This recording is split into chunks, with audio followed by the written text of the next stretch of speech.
Todo empezó por casualidad. Hacía 7 años que me había ido de París y cuando volví a París me sentía perdida.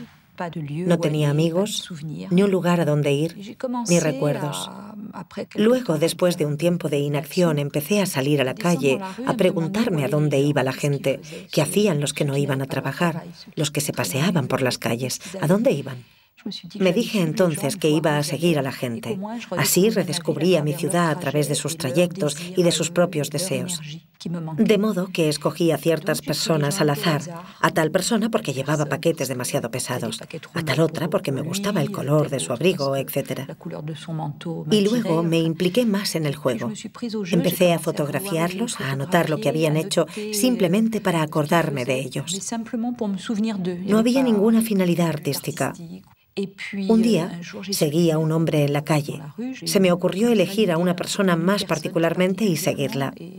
Pero lo perdí de vista, muy rápidamente, en un supermercado, bueno, en un gran almacén. Y por la noche lo vi en la inauguración de una exposición de fotografías. Ahí estaba. Decidí que eso era un signo revelador, que lo iba a seguir solo a él. Luego, en esa misma inauguración, escuché una conversación que él mantenía con unos amigos y me enteré de que estaría ausente todo el mes porque se iba de viaje a Venecia. Decidí entonces que yo también iría a Venecia. Así empezó mi investigación. Fui a la comisaría de policía, llamé a todos los hoteles de Venecia, uno a uno, para encontrar su paradero. Había llevado conmigo una cámara de fotos y un pequeño magnetófono en el que indicaba las calles que yo iba recorriendo y mis sensaciones, mis sentimientos sobre él, mis temores. Y también fotografiaba las calles que él iba recorriendo, intentaba hacer las mismas fotos que él hacía, cuando se ponía en tal posición y fotografiaba tal lugar. Yo iba fotografiando nuestros trayectos.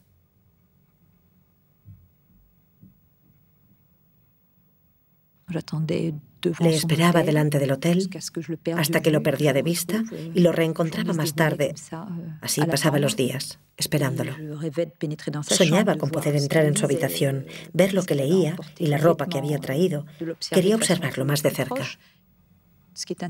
Lo que me parece interesante en este proyecto es, por ejemplo, que el hombre al que sigo no significa nada para mí al principio, pero poco a poco, obedeciendo al ritual, resulta capital para mí saber qué ha comido en tal restaurante a las 2:30, es decir, que acabo obsesionándome con él, no por una cuestión sentimental, sino por la construcción azarosa de una obsesión.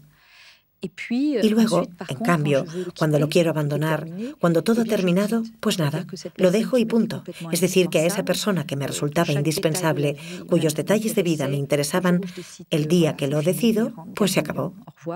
Llega la estación de Lyon y adiós, lo olvido sin más. Después de seguir a ese hombre por toda Venecia, quise invertir la idea. Me pregunté qué se sentía al ser seguido de esa manera.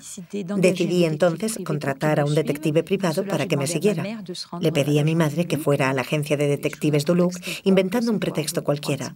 Creo que fue el hecho de que yo había conocido a un hombre demasiado mayor, que había prometido que no lo vería más y que ella quería asegurarse.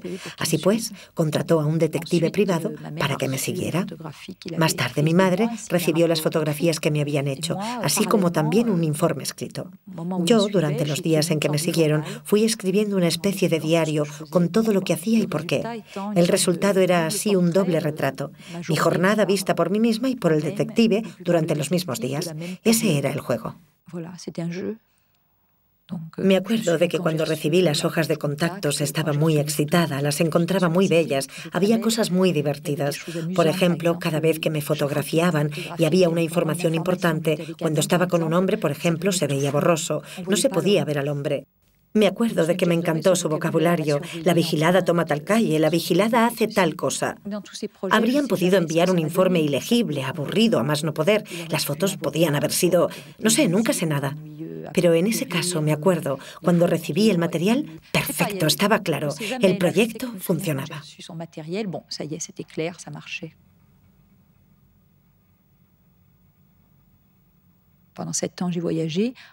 Durante 7 años estuve viajando y trabajando en lo que iba encontrando. Cuando llegué a California me propusieron trabajar de gogo. Bueno, era una especie de striptease. Yo era feminista en esa época y, por tanto, me parecía el colmo acabar haciendo striptease. De modo que rechacé el trabajo, pero me quedó una espina clavada. Cuando volví a Francia era una historia que todavía me obsesionaba. De modo que me encontré en Pigalle merodeando por las ferias y los lugares de striptease, y uno de los hombres que dirigía el striptease debió de ver cómo lo miraba todo. Porque yo estaba ahí, pasmada, mirándolo todo. Nunca había visto un striptease, así que me dijo: ¿quieres hacer striptease? Y yo le respondí rápidamente que sí. En ese momento no estaba preparada, nunca había visto uno. Me hizo subir a escena inmediatamente, ese mismo día. Eran lugares penosos, striptease de ferias. Yo iba con tejanos, era catastrófico. De modo que en 3 minutos yo había aceptado y me estaba desvistiendo en la barraca de la feria. Después el propietario me dijo: si quieres volver, te contrato. Y yo dije que sí. Respecto a las fotos, hubo 2 personas que vinieron, una amiga mía y una joven que quería hacer fotos de chicas haciendo striptease. Había varias personas que me habían dado fotos. Introduje una de esas fotos en las autobiografías.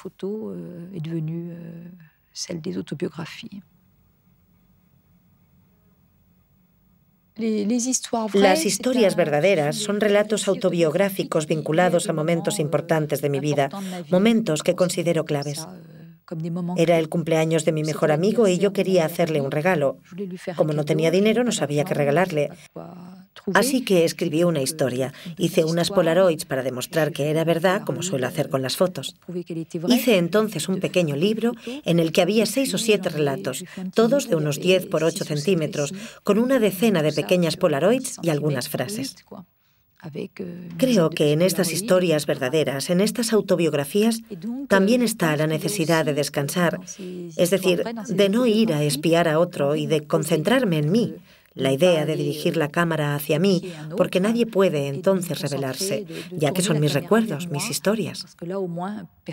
Inconscientemente creo que la idea de hacer relatos autobiográficos me vino porque deseé en cierto momento invertir las cosas y abandonar un poco a los otros.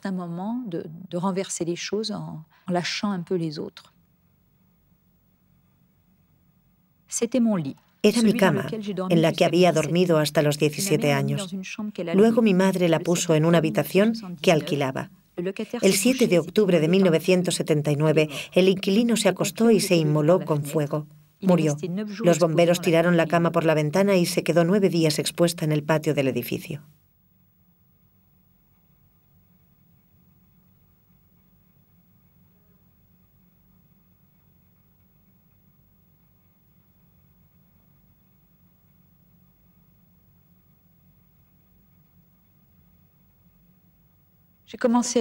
Empecé a escribir para conservar las huellas. Se trataba de acciones muy precisas. Empecé a escribir como si fueran atestaciones policiales, es decir, el hombre sale de su domicilio a tal hora y coge tal calle. Y sigo escribiendo así, incluso cuando se trata de mis autobiografías. Hay muchos proyectos en los que no sé cuál será el resultado. Un día se me ocurrió preguntar a unas personas ciegas qué era la cosa más bella que habían visto. Luego me pareció una idea cruel. No me atrevía a empezar. Tenía miedo de que uno reaccionara enviándome al diablo. Durante un año me guardé esa idea porque tenía miedo de preguntarle a un ciego lo que era la belleza. Y luego, al cabo de un año, yo estaba en Montpellier y vi a un ciego que venía hacia mí.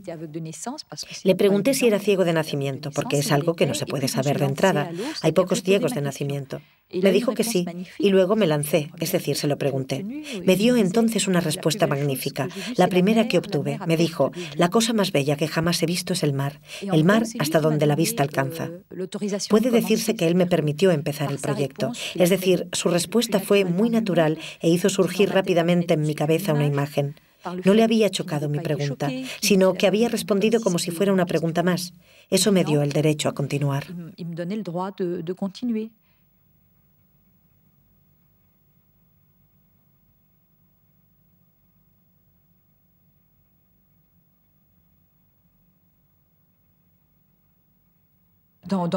En muchos de mis proyectos actuales no suelo fotografiar, es decir, solo fotografío cuando se trata de una performance.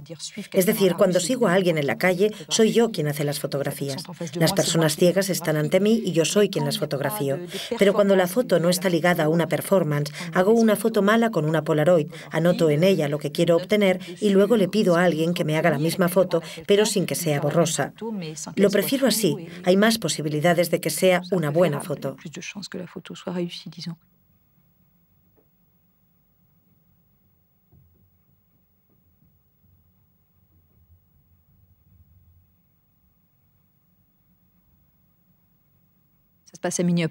Esto tuvo lugar en Minneapolis. Son fotos que provienen de películas y que forman parte de los documentos de un banco.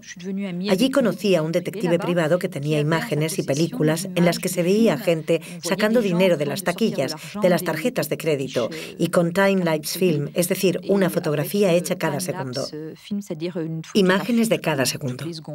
Se ve a gente que llega sonriendo para sacar dinero, y a medida que avanza la operación en el cajero, cuando va a salir el dinero, sus rostros se descomponen completamente. Lo que me gustó de estas fotos es que son gente que cree estar sola ante su dinero. Es decir, como si la persona entrara en un confesionario o en una cabina electoral. Pude conseguir las películas. Saqué Polaroids a partir de estas imágenes. Es la primera vez que me encuentro ante imágenes que me gustan mucho, en las que se ve a esa gente en la oscuridad, sus rostros, sus rasgos, sin saber qué hacer. Es decir, es la primera vez que estoy en el caso inverso. Tengo el material, pero no tengo la idea.